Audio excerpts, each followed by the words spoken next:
Pernah nggak sih kamu merasa kamu ingin punya usaha, tapi setiap kali mulai mikir ide, ujung-ujungnya mentok di satu hal. Aku harus mulai dari mana? Atau mungkin kamu sudah pernah coba jualan ini itu, tapi hasilnya nggak pernah stabil. Kadang rame, tapi lebih sering sepi. Lalu kamu mulai mikir, apa aku salah pilih usaha? Apa memang nggak ada peluang yang cocok sama aku? Dan lucunya, kadang kita sibuk mencari ide usaha yang keren, yang terlihat besar, yang terkesan profesional, sampai kita lupa bahwa ada satu segmen pasar yang jarang dipikirkan orang dewasa, tapi justru konsumennya paling kuat, paling emosional, dan paling mudah memberikan repeat order. Anak-anak. Setiap hari ada ribuan transaksi kecil yang terjadi karena keinginan anak-anak. Dari mainan murah di depan sekolah, jajanan yang bentuknya lucu, aksesori karakter yang mereka suka, sampai aktivitas kreatif yang bikin mereka betah. Dan menariknya, sebagian besar usaha yang menyasar anak-anak itu kelihatannya sederhana, tapi cuannya bisa jutaan bahkan puluhan juta per bulan kalau kita tahu pintunya. Masalahnya, banyak orang menganggap pasar anak-anak itu kecil. Padahal yang membeli adalah orang tua, dan orang tua punya satu prinsip yang sangat kuat. Kalau buat anak, biasanya mereka rela keluar uang lebih. Tapi karena kita menganggapnya remeh, kita jadi nggak melihat peluang yang sudah ada di depan mata. Kita lebih fokus mengejar usaha besar, padahal seringkali yang kita butuhkan bukan usaha rumit, tapi usaha yang dekat, sederhana, dan punya pasar emosional yang kuat. Di video kali ini kita akan bahas tentang ide-ide usaha untuk anak-anak, usaha yang mungkin terlihat kecil tapi potensinya besar banget. Dan yang terpenting, usaha yang cocok buat kamu yang ingin mulai tanpa tekanan. Tapi sebelum kita masuk ke contoh-contohnya, kita perlu memahami dulu satu hal. Kenapa usaha untuk anak-anak bisa menghasilkan cuan jutaan?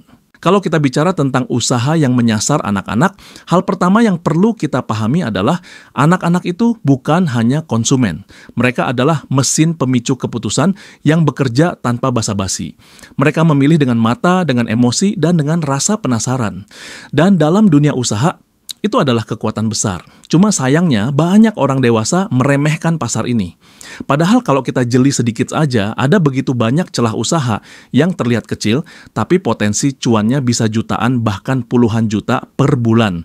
Untuk membuktikan itu, kita perlu memahami dulu dinamika pasar anak-anak, sekaligus melihat ide-ide usaha konkret yang bisa kamu mulai dari modal kecil sampai modal menengah. 1. Ide usaha mainan and aktivitas kreatif. Sensory toys modal murah mainan yang merangsang motorik seperti slime premium, pasir kinetik mini, ball squishy, sensory bottle warna-warni. Permintaan tinggi, modal murah, dan repeat order besar karena anak-anak cepat bosan. Paket DIY do it yourself. Anak, ini lagi naik tren. Contohnya, paket mewarnai karakter, paket membuat gelang, paket origami, paket eksperimen sains sederhana, vulkanik mini, larutan warna. Orang tua suka karena ada nilai edukasi. 2. Ide usaha makanan and snack anak. Ini bidang yang sangat luas karena anak-anak gampang tertarik sama bentuk lucu, snack karakter bentuk lucu. Misalnya, roti mini karakter, jelly cup imut, donat kecil warna-warni, es lilin rasa unik dengan kemasan karakter, nugget karakter untuk frozen. Yang penting bentuknya menarik, warnanya lembut, dan rasanya aman. Jajanan sekolah simple, dengan modal kecil kamu bisa jual sosis gulung, telur gulung karakter, cireng warna, es kepal Milo mini, es teh rasa jeruk, khusus anak simple sekali, tapi pasarnya harian. 3. Ide usaha di bidang hiburan and layanan anak. Ini peluang besar untuk yang suka aktivitas outdoor atau event kecil. Jasa mini playground rumahan. Cukup 5-7 permainan kecil. Perosotan mini, kolam bola, ayunan kecil, trampolin mini harganya bisa disewa harian. Banyak orang tua butuh hiburan anak saat weekend. Jasa badut, maskot karakter. Untuk ulang tahun, bazar, atau promosi kecil. Orang tua rela bayar lebih asalkan acaranya meriah. Jasa foto booth. Anak tema colorful, backdrop lucu, properti imut, modal printer plus kamera sudah cukup untuk memulai. 4. Ide usaha untuk acara ulang tahun. Anak acara ulang tahun adalah mesin uang. Orang tua ingin momen terbaik. Pembuatan goodie bag anak isi bisa, mainan kecil snack stiker, buku mewarnai mini modal kecil, repeat order besar, dekorasi ulang tahun simple, dekor balon karakter, banner lucu, backdrop kecil. Harga jasa ini cenderung tinggi karena dianggap ribet.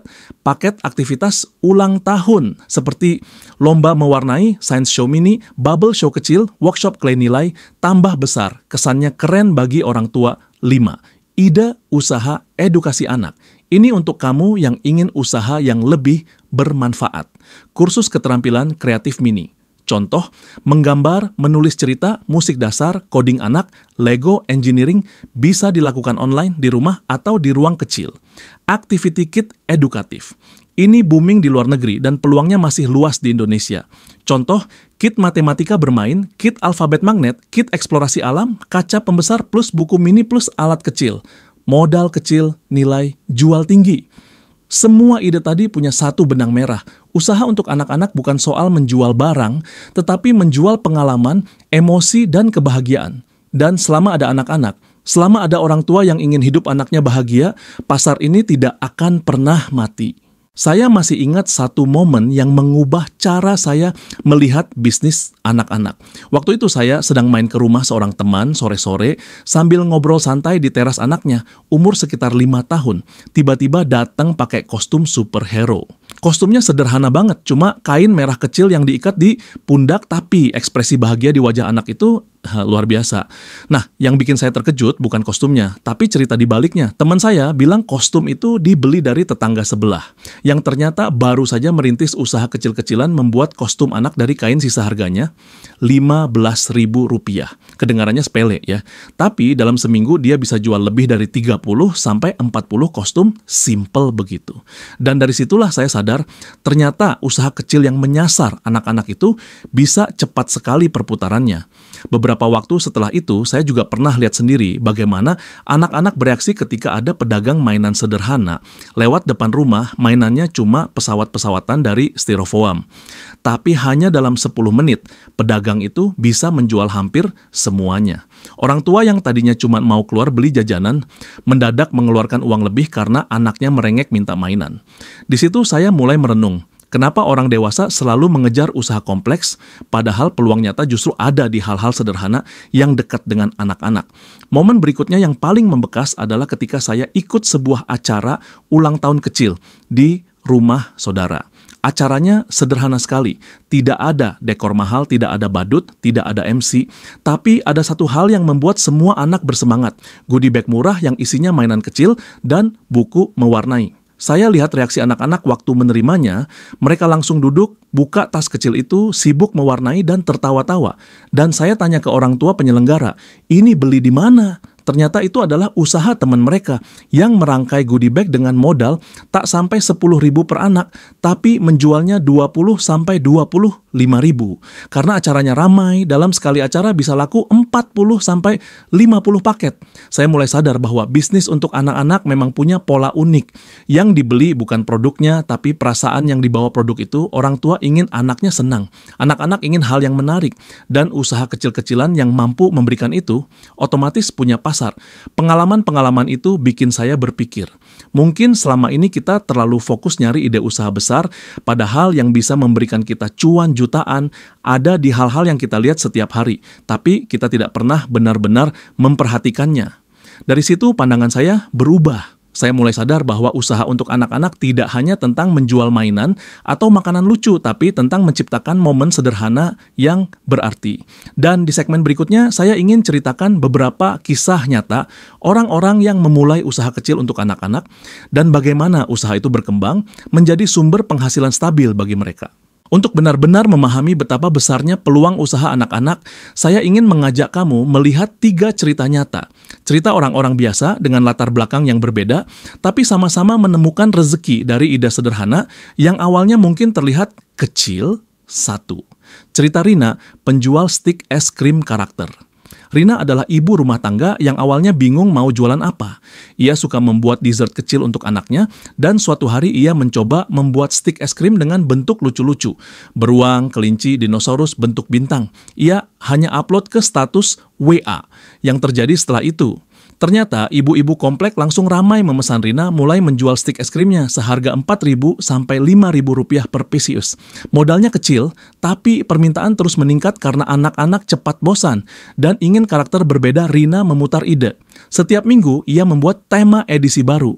Kadang tema hewan, kadang tema huruf, kadang tema tokoh kartun. Dan yang menarik, bukan hanya anak-anak yang antusias. Ternyata banyak orang tua yang beli untuk dibawa ke sekolah saat ada momen kecil seperti ulang tahun kelas atau sekadar traktiran sederhana. Dalam sebulan keuntungan Rina stabil di 2-4 juta. Modalnya kecil, prosesnya sederhana, tapi yang dibeli bukan es krimnya, melainkan bentuk lucunya, warna-warnanya, dan kebahagiaan anak saat menggigitnya. 2. Cerita Bima, mainan edukasi dari kayu bekas.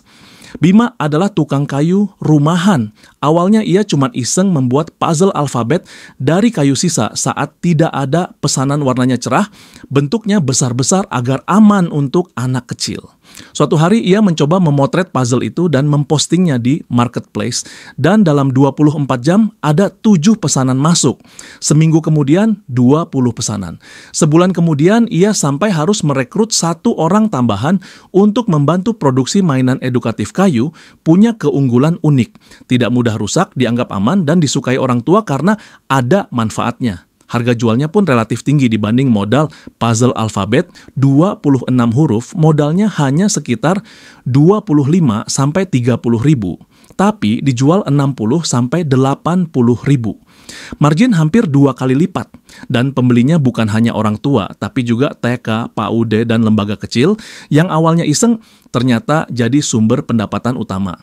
Bima bilang, saya baru sadar pasar anak-anak itu bukan pasar kecil. Ini pasar besar yang jarang digarap.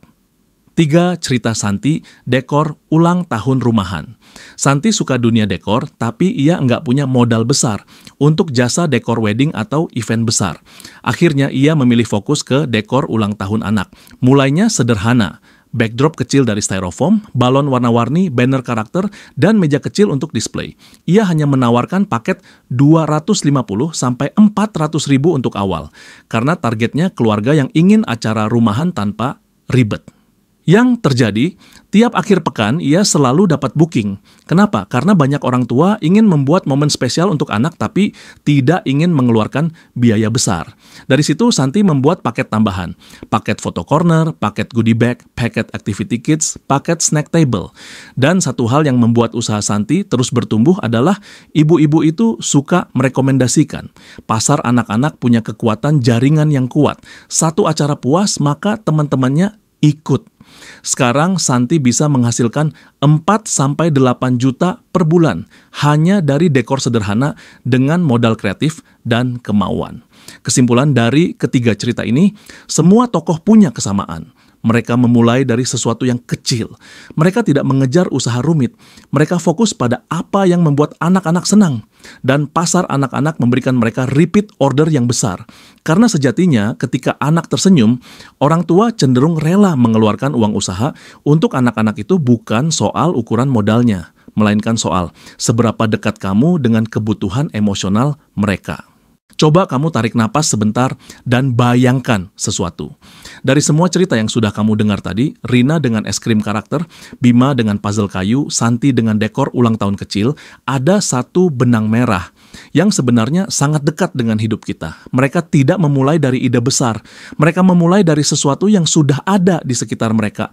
Dan sekarang saya ingin mengajak kamu bertanya pada diri sendiri, bukan untuk menilai, bukan untuk membandingkan, tapi untuk jujur sebentar dengan apa yang selama ini kamu rasakan.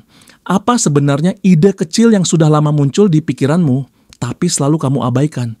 Ide yang mungkin kamu anggap remeh. Ide yang kamu pikir, siapa yang mau beli? Padahal bisa jadi itu justru pintu rezeki besarmu. Atau mungkin kamu adalah orang yang selalu menunggu momen sempurna, menunggu modal cukup, menunggu punya waktu, menunggu punya skill, menunggu situasi stabil. Padahal kalau kita lihat perjalanan orang-orang tadi, tidak ada dari mereka yang benar-benar siap. Mereka hanya berani mencoba dari apa yang mereka punya. Coba renungkan lagi. Kenapa usaha untuk anak-anak jadi peluang yang begitu besar? Karena anak-anak tidak pernah peduli apakah ide kita terlihat sederhana atau tidak. Mereka hanya peduli apakah itu menyenangkan atau tidak. Dan orang tua hanya peduli apakah itu aman dan membuat anak bahagia. Pertanyaan berikutnya, apa kamu pernah punya pengalaman melihat anak-anak begitu mudah senang dengan hal kecil? Mainan murah dari plastik, stiker lucu, balon warna-warni, snack berbentuk bintang, kostum sederhana dari kain. Apakah kamu sadar bahwa hal-hal kecil seperti itu bisa jadi awal dari usahamu? Sekarang, mari kita refleksi lebih dalam. Apa hal kecil yang bisa kamu buat dan bisa membuat anak tersenyum? Apa kemampuan sederhana yang kamu punya yang sebenarnya bisa menjadi nilai jual? Apakah kamu berani memulai dari yang paling kecil tanpa menunggu semuanya sempurna? Dan yang paling penting, apakah kamu siap membuka diri untuk peluang baru yang mungkin selama ini kamu lewatkan? Karena kadang, rezeki kita tidak datang dari hal besar. Rezeki justru datang saat kita melihat hal yang sederhana, tapi kita tekuni dengan hati dan kesabaran. Kalau sekarang kamu merasa ada sesuatu yang mulai menggigit di pikiranmu, sebuah ide kecil, sebuah inspirasi, atau mungkin rasa penasaran, jangan biarkan itu hilang. Simpan, catat. Dan nanti jadikan dasar untuk langkah berikutnya. Segmen selanjutnya akan menutup seluruh perjalanan kita hari ini. Dan di sana kita akan rangkum pesan pentingnya bahwa usaha anak-anak bukan sekadar peluang cuan, tapi juga peluang untuk menciptakan kebahagiaan kecil yang bernilai besar. Kalau kita rangkai kembali perjalanan kita dari awal sampai sekarang, ada satu hal yang terasa sangat jelas. Usaha yang menyasar anak-anak bukanlah usaha kecil, ia hanya terlihat kecil. Karena di balik mainan sederhana, snack lucu, aktivitas kreatif, atau dekor ulang tahun yang minimalis, ada perputaran emosi, kebahagiaan, dan kasih sayang yang membuat pasar ini terus hidup. Kita seringkali berpikir bahwa untuk menghasilkan jutaan per bulan, kita harus punya ide besar, modal besar, atau konsep bisnis yang rumit. Padahal dari cerita Rina, Bima, dan Santi tadi, kita belajar bahwa justru usaha sederhana yang dekat dengan dunia anak-anak bisa jadi pintu rezeki yang sangat stabil. Mau berupa es krim karakter, puzzle dari kayu sisa, goodie bag lucu, snack unik, playground rumahan, atau workshop mini. Semuanya punya satu kekuatan yang sama. Anak-anak muda senang dan orang tua selalu ingin melihat anaknya bahagia. Kamu tidak perlu langsung memikirkan bisnis besar. Kamu tidak harus punya semuanya sejak awal. Kadang kita hanya perlu bertanya, apa hal kecil yang bisa saya lakukan sekarang yang bisa membuat anak tersenyum? Dari situlah semuanya bisa dimulai. Dari ide kecil, kamu bisa menemukan arah. Dari langkah kecil, kamu bisa menemukan pasar. Dan dari ketekunan kecil, kamu bisa menemukan rezeki yang lebih besar dari yang kamu bayangkan. Sebelum video ini selesai, saya ingin mengajak kamu melakukan satu hal. Bagikan di kolom komentar. Ide apa yang muncul di pikiranmu setelah menonton video ini? Atau kalau kamu sudah punya pengalaman berjualan untuk anak-anak, sekecil apapun itu, ceritakan juga. Komentar kamu bisa jadi inspirasi untuk orang lain yang sedang mencari arah. Jangan lupa untuk like, share, dan subscribe supaya kamu nggak ketinggalan pembahasan seperti ini. Karena setiap minggu kita akan ngobrol tentang keuangan, mindset, produktivitas, dan kehidupan yang lebih seimbang dengan cara yang hangat dan dekat dengan keseharian kita. Terima kasih sudah menemani saya sampai akhir. Semoga setelah ini kamu berani melihat peluang besar di balik ide kecil. Dan semoga usaha yang kamu mulai, sekecil apapun, menjadi pintu rezeki yang berkah dan bertumbuh. Sampai ketemu di video berikutnya.